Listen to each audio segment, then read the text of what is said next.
Are you in the market to buy or sell over-the-road equipment? Do you have tractors or trailers that you'd like to upgrade? Taylor & Martin works with fleets of all sizes, from single-unit owner-operators to large corporate fleets. Working with an auction company that is dedicated to tractors and trailers and only selling them at absolute public auction is the only way to go. Make the conscious decision to work with the best team in the industry, Taylor & Martin Auctioneers.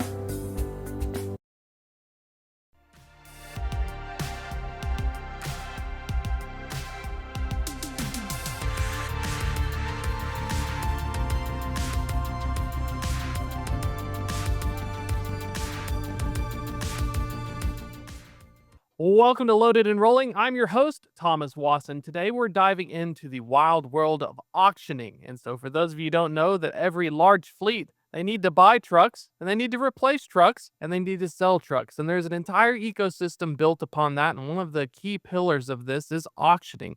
And so I'm super excited to be having on the folks with Taylor & Martin Auctioneers. More specifically, we're going to have Steve Oliver, Vice President of Sales and Marketing there, going to be talking to us a little bit about what they do, and we're going to dive into the auctioning space. It's super, super exciting. And for folks who don't understand, depending upon the size of your fleet, you can either be the person who is handling the auctions, or if you're at one of the largest carriers with thousands of trucks, you have dedicated people who determine what should we do with our assets and how should we get new ones. And so there's a huge, wide variety of things. And so super, super hyped to be getting a little bit more information. And so without further ado, let's welcome on Steve. Steve, super excited. Welcome. Hey, good morning, Thomas. Glad to be here. And I think you wrapped it up pretty nicely in a nutshell. We're certainly one pillar of the remarketing solution for multiple sizes of fleets. So I'm excited to talk about it. Well, let's talk about y'all's background first. Tell us a little bit about yourself, and then we're going to dive into what some of these solutions do. Sure. Well, me personally, I've been in this auction business since 2017, so over eight years now, and definitely seen an evolution from and specifically with our company, where we were doing live auctions as I think people are used to seeing them, where there'd be a big group of people standing around the equipment and the live auctioneer calling the bids out, etc. The pandemic changed all of that. So in my time in the auction business, many people switched as we did, just in order to be able to continue to do business and remarket equipment during the pandemic. The reality of it is you couldn't even have a gathering of more than 10 people in many of the states. So in order to continue business, we had to change our business model, and we have really morphed into a online broadcast auction done weekly. And interestingly enough, what we found was that actually increased our footprint nationally. The live in-person auctions tended to be regional, with some additional people that attended otherwise after the pandemic. And now when we do broadcast auctions, the audience is a coast to coast live attendee group nationwide, as opposed to more regional as it was previously. So I've been able to watch the business itself morph from the traditional to now what we would consider to be a very modern approach to it, with technology and broadcast. As far as the company goes, I think that's one of the biggest stories about Taylor & Martin. The company itself, been in business since 1935. We're based near Omaha, Nebraska, in a city called Fremont, Nebraska, so not too far away. Very centrally based, obviously, so that makes a lot of sense geographically. Certainly fit the model of having multiple locations coast to coast and being able to service them well. And then since the 1960s is when the company really segued into specifically the transportation equipment business. Prior to that, kind of an agricultural pots and pans, cows and steers kind of auction. And I think that the company leaders at that point realized there's bigger ticket items, and trucks and trailers were certainly part of it. So that's what we've been doing since the 60s. And I think it's our biggest differentiation from others is our specialization in transportation equipment. Yeah, the specialization part is key, especially because I have learned that depending upon the make and model and type, there are hundreds or thousands of possible combinations based on how you spec it. Like I saw a dump truck apparently had 6,000 possible ways it can roll off the line. And so it's super important to have someone who's specialized in it, because when you're going to an auction, compared to me buying a consumer like a vehicle, like my car, it rolls off the line. It doesn't have a lot of changes. I can change the seats, I can change some stuff. But when we're talking about the heavy duty trucking market, Class 8s, these tractor trailers, you can literally have tons of different things. And so for a casual person, you may need some help and some expertise, because I definitely wouldn't understand the difference between the types of maybe you have extra diesel tanks, maybe you have a different type of drivetrain, and that all adds into the ultimate price. Yeah, that's one of the things that we pride ourselves on, is our ability to spec equipment as we receive it, and make sure that what we're presenting to potential buyers is accurate information. And you're right, you could have so many different combinations that it's over the top.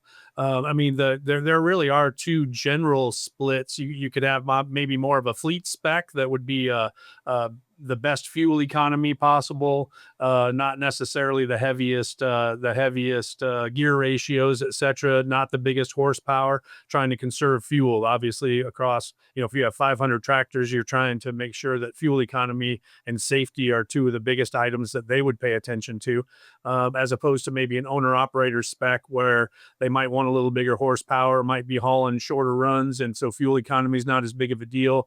In our part of the world, that might be cattle haulers, right? Those guys are taking cattle to market, so it's not necessarily a long run, and they need big horsepower and big torque to be able to get those guys moving down the road. So different scenarios for each type, and we need our goal, of course, is to provide the right information to the consumers as they go to auction.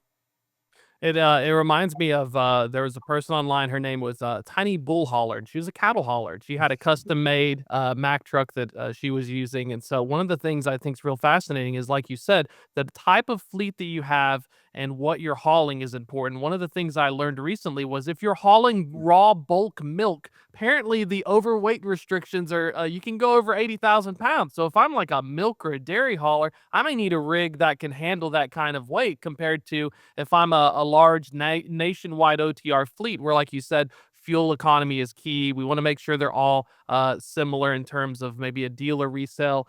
So that's one of the biggest things that you all can bring to the table is, if I'm coming in here and I'm looking at, well, here's what I normally buy. Well, you all have the expertise, and you say, well, look, here's a few other permutations we've seen. Have you considered these options that we have available for this event?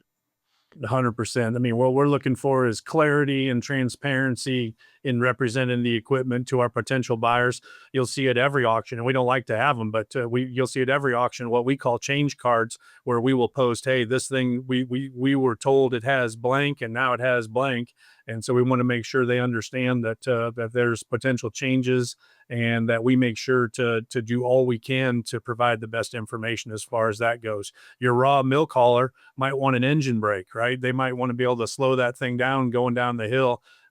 Whereas somebody that's a local in town or LTL fleet, not carrying a lot of weight all the time, maybe not a big deal, maybe not worth paying for as far as that's concerned. So you're exactly right. Those are the exact considerations that people are thinking about as they're looking at equipment. Well, let's shift gears and talk high level. The pillars of how trucks are bought and sold. One of them is through dealers and their dealer network. I've also heard where you can lease them and sell them back to the dealer. I've heard you can take them to auction, and then other ones is folks just, I guess, wholesale them back, or talk about the various ways these fleets are purchasing and changing equipment, and then we can dive into what makes the auctioning part unique, because you just don't want to leave money at the table, and having that kind of high frequency data set with live auctions can be a competitive advantage. You're exactly correct. I mean, really, I talk about them being channels, really four major channels where you might remarket equipment. So you might trade it back in into a dealer, and he or she's gonna likely retail that equipment, which really means they're gonna recondition it, sell it to the open market for the highest possible price. That's what retail is. There's a whole wholesale world where there are people that are in the industry that will buy groups of equipment, then place them in with other dealers that they're familiar with relationship wise, strategically. Excuse me. So that's one of the other channels that you would use. we are of course part of the auction channel, and in the auction channel, I throw in everybody, right? You've got online timed auctions, you got eBay, you got every different type of auction that there is. Of course, we think our model is the best, but we can get further into that as we go. And then the other regular channel that you would hear about would be export. And export's really it's a not a huge percentage of the market, but certainly that channel is a place where you can get rid of some old non-compliant trucks that otherwise you might not be able to even use anymore in the United States based on the emission requirements, et cetera. So, and the thing that I love about our particular channel, the auction channel, is that you really get everybody in there. We have people from other countries that are watching the auction. If they can find one that it makes sense to export, then they certainly will do that, parts or otherwise, right? They're depending on what they're trying to get accomplished.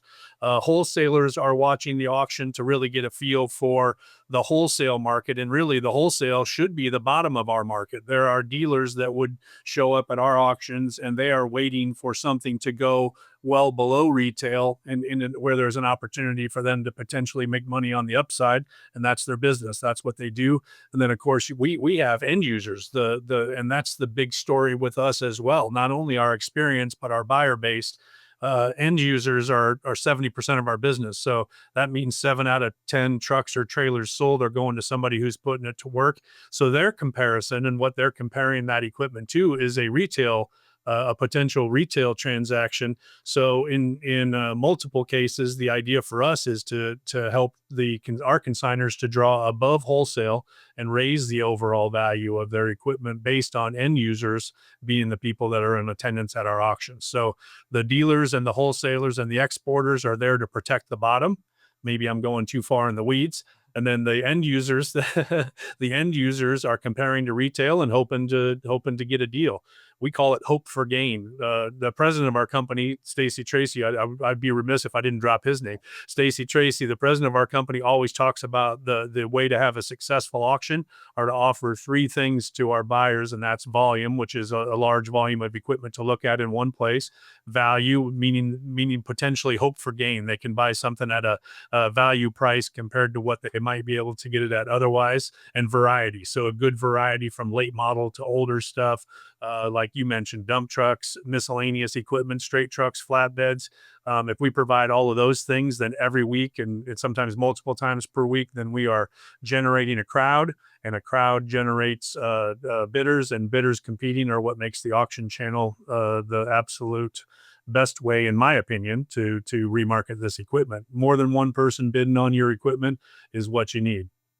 And I like diving into the weeds of this because it's such a fascinating segment in terms of when we're thinking of the arbitrage in equipment. And one of the big things like fleets is, do I make the decision to just give these back to the dealer? And I think there may be charges incurred. I may lose some money, or do I want to take them to auction?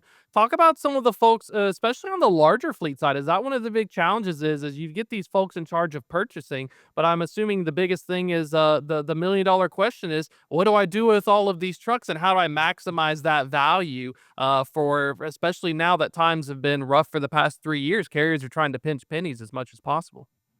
Oh, you're right. Actually, there's been a little bit of light at the end of the tunnel. Just this year, there's been some slow uptick in value, really probably as a reflection of people not doing much on the new tractor side, new trailer side, because of the kind of the unknown with tariffs and how that's going to settle. It seems like that's slowly but surely settling itself down, but it has definitely affected new truck sales, and therefore, if there's not as much of availability on new trucks, it maybe forces people that would otherwise buy new into the used market.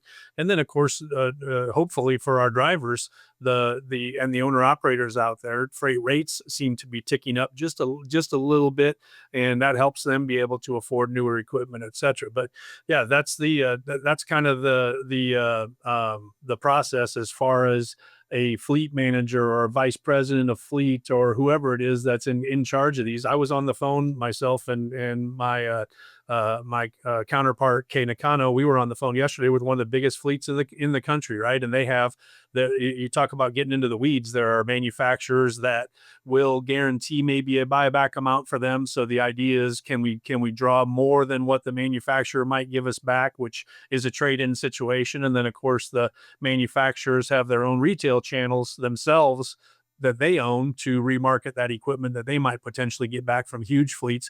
But not everybody has that advantage, right? There's a whole mess of people in the middle that aren't getting trade-in guarantee values from the manufacturer because of the size of their fleet. Those people are the ones that really have to make a decision as to what makes sense. And like I said before, the two people bidding on your truck is way better than one person at the dealership trying to, of course, buy it as reasonable as possible so that they can sell it retail and make the most money possible.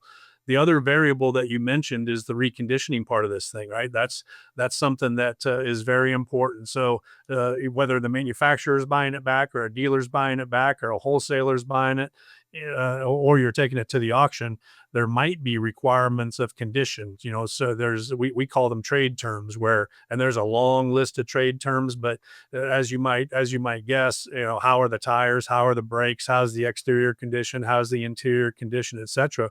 Well, these trucks can take a bit of a beating out there.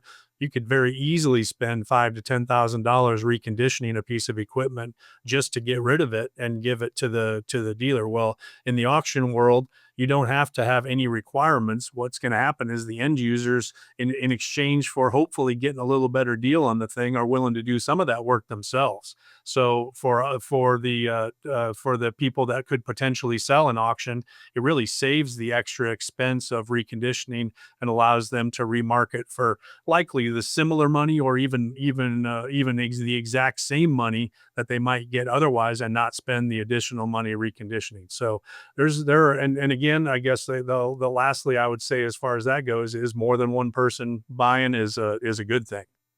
Yeah, I like the point on reconditioning. That was something I got to speak with a former owner of a very large nationwide fleet. And one of the fascinating things was I was thinking, well, you're buying all of these trucks each year, thousand, maybe 2,500 trucks a year, rotating through the fleet, or 1,500 or so. But what was interesting was, because of how they had the program with the dealer network, they had them kitted and spec'd a certain way. And so if you are locked into those deals where they'll give you the trade-in value for the trucks, you've got to recondition them. You also have to have them spec'd a certain drivetrain, a certain thing. And so flexibility can be one of the challenges when you have that extensive dealer partnership versus, well, I know that I've got a few trucks on the side that would be too expensive. I'm going to lose money by having to give them back. I can just put them as is. And then, like you said, have the auction be a way of handling some of these exceptions, because someone else, it's like houses too. You see a house, they didn't sell it as is. Someone's like, I can flip that. I can fix that up. Yeah, So there's another that's right. strategy to it compared to just being straight laced by a traditional dealer network. No, you're 100% correct. I think that I give the people that come to our auctions a lot of credit. They know what they're looking at, generally speaking. I mean, I made a big deal about us making sure that we spec it correctly, etc. But likely the most of the people that come to the auction, they might know more than we know about those trucks, right? They're putting them to work. They know how to add extra value, etc. So you're right. Those people are looking at the different possibilities and potentially flipping that piece of equipment, and that's a real way to do it. We have, a large segment of customers that might buy equipment at other auctions and then bring them to our auction because it's transportation specific, and flip it immediately for the potential hope for gain. And I think they do pretty well at that. I like the hope for gain part. I remember, I think I might have spoken with you or someone else as well in the auctioning space. If you're at certain fleets have like street creds. So if you see like a Yeah. Walmart tractor or something else, you'll know that they have their PM cycles done. There's a lot of care that goes in the tractor. So that's another thing that if I'm a fleet owner, a fleet manager, and I know I take really good care of my truck, auctioning may be a thing, because I can also build up my own brand awareness, and people say, man, Thomas's trucks are always really nice. Instead of me losing tens of thousands of dollars with a dealer trade-in, I can let the vehicle speak for itself. And then there's someone, like you said, hope for gain. They're thinking, man, I'm getting a really good deal. You are 100% correct. That is a real thing. Over time, that equipment builds a reputation in the auction, and what happens is people will be calling weekly saying, "Hey, do you have any of those blank trucks coming in the auction?" You mentioned Walmart. Certainly a desired piece of equipment if you can get your hands on it. Another brand that I can throw out there because they're semi sister companies of ours would be Penske. Penske's a huge fleet. They do great maintenance. Many of that equipment is full service maintained, meaning you're like you said, PMs are done perfectly. Things are DOT. It's a very reliable maintenance plan. Those trucks over time build up a reputation, and you can just feel comfortable pulling the trigger. That doesn't eliminate the ability to buy great trucks. Otherwise, they're open for inspection. We try to share everything that we can information wise with the clients. But those big fleets where you just 100% know what's happening with regards to maintenance, it certainly makes it an easier purchase for our buyers for sure. And looking ahead, one of the advantages you have is, of course, being very specialized. And you also have some strong relationships, including Penske, Toyota, Hinu, Komatsu, etc. So you all have a very established relationship. Do you think, as we're starting to see various drivetrains, we got EVs, natural gas, hydrogen, all of these different types of equipments, is that going to be one of the interesting things you all are keeping an eye out on? Have you seen any of that yet, or are we still pretty much heavily in that diesel Class 8 space right now? It's a great question, and we are, it is a little bit. This has got interesting is the right word, right? There's no doubt that this is one of the most interesting times in the market itself, trying to figure out where it's going to land, and then you add in some of the regulatory changes, where there was definitely a certain direction of trying to force the alternative fuels on the fleets through the CARB regulations, etc. Um, that politically likely has changed significantly just in the last few months. And so yes, it's something that we keep an eye on, but yeah, it's still very focused on diesel power, internal combustion engines for sure. I do think over time there will be a change, but I think there's definitely going to be a setback in the alternative fuel world right now, just based on the political climate and some regulations being changed and maybe lessened on the industry. And that I'll just, I certainly wouldn't comment on that other than that depends on which side of the aisle you're on, I guess. But as far as it making continuing to make internal combustion engines the choice, that likely will be the net effect short term. And then with regards to new technologies, usually we don't see it until it gets through its first trade cycle. So if someone buys a battery powered or hydrogen powered or combination hybrid, whatever, that type of equipment, we see it a little bit, but we won't see it in big numbers until 4 to 5 years down the road when that group of equipment is exchanged for the next round. So we get a little bit of a runway to see what's going to happen and don't necessarily have to commit to that equipment until it's been out there for a while. So it's helpful. It kind of self-selects, because if it doesn't make it to its 4 or 5 year trade cycle, then you're not going to see it anyway. So by the time it reaches you and then someone's going to pick it up and it's going to have its next cycle, you really do get to kind of vet and have that insight, which is so cool, because man, that'd make my job a lot more easier if it's like, all right, who made it to the end? All right, these guys must. Yep. No, you're 100% right. If we see it before the trade cycle time, that means we're going to see it in the non-runner line and somebody's buying it for parts, right? That's a that's a different scenario than somebody buying it for top dollar and putting it to work. So, yeah, I mean, we went through a phase for sure where there was LNG, CNG, compressed natural gas, liquid natural gas, some of that type of alternative fuel equipment. And then there's some engines that I think Cummins is working really hard to make an agnostic engine that can run on any of the above, whether diesel or LNG, CNG. There's a lot of effort being made to find whatever it is that's going to be the next fuel to power this equipment. But for now, it does seem to be the diesel, and the ability to make diesel clean at this point is just so much better than it was, that for now, I think people are relying on old steady. It definitely wins the race. There's a lot more juice left in those engines. I got to talk with Yeah. some OEMs about it, and they said, yeah, we got a few tricks up our sleeve. We can get some incremental single digit gains. Got a little bit of Right. time left as well. Talk a little bit about the auction locations, where you all are at, and if folks want to get involved and check them out. So let's dive into your location and your footprint, and then we'll work on more information. Absolutely. Our footprint is nationwide, coast to coast. We actually are just in the middle of adding our first California location. Prior to that, we always took care of California from Vegas, but we're excited to be adding a location in California. So we have now 12 locations coast to coast. I won't list them for you, but nationwide coverage, and that map's available on our website, the taylorandmartin.com. You can take a look at that and see the locations, but we can help people from anywhere. And we're excited about that. Our next move would be to add one in Florida sometime late this year or early next. That's kind of the plan.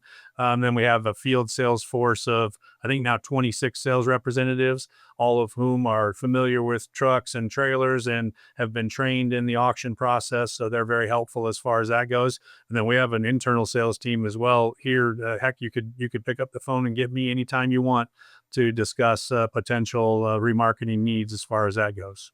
Well, that's my next question, Steve. Not only do I want to thank you for coming on the show, but if folks want to get in touch with you or get involved and learn more, what's the best way to get that information? Yep. The website for sure is easy. It's taylorandmartin.com. And we are selling almost weekly, with the exception of holiday weeks. We're selling every single week of the year. I think that's one of the other things about our auctions that are a big deal is there's no place that you're going to get more real-time information than us selling every single week. So this week we're selling in Pekin, Illinois, which is near Peoria. It's one of our newest facilities. So you can check us out there, and you can check us out every week on the website and watch it. And then of course our phone numbers are published. I think it's right behind my head there in the screen right There we go. uh, so yeah, get a hold of us, and any of our people will be glad to come and talk to you. For big fleets or anybody, if there's something where this is of interest to you, we'll get on a plane and come meet you. We like to make our case for why it makes sense to work with the auctions when it comes to as part of a comprehensive remarketing plan. We certainly feel like we should be part of it, and always believe that more than one person bidding on the equipment is a good way to sell it. Well, it's all about relationships, and you all have it in spades, especially with your multi-decade career in it. So I really appreciate you hopping on, Steve, and we'll have to catch up again soon, especially as you guys are opening up more stuff. Gonna have a lot more questions as well, because with all these changes, like you said, it may start heating up on the auction space. You're exactly right. The auction space is always changing, and so we're excited to be a part of it and offer our services to your viewers on the podcast here. Perfect. Well, thank you, Steve. We'll catch up again soon. Thanks, man. That's going to be a wrap for this episode. But if you're just joining us, we'll be on Apple, Spotify, and YouTube, wherever you can get your podcast needs. While you're at it, sign up for Loaded and Rolling, the newsletter. That's freightwaves.com/loaded and rolling. If you can't find it there, I also happen to write things. They've been putting me to work using my words. That's a wrap for this episode. Thank you all so much. Check out the folks as well at Taylor and Martin Auctioneers. Super, super cool stuff going on. And I'll see you all again soon. So stay tuned. We'll catch up again later.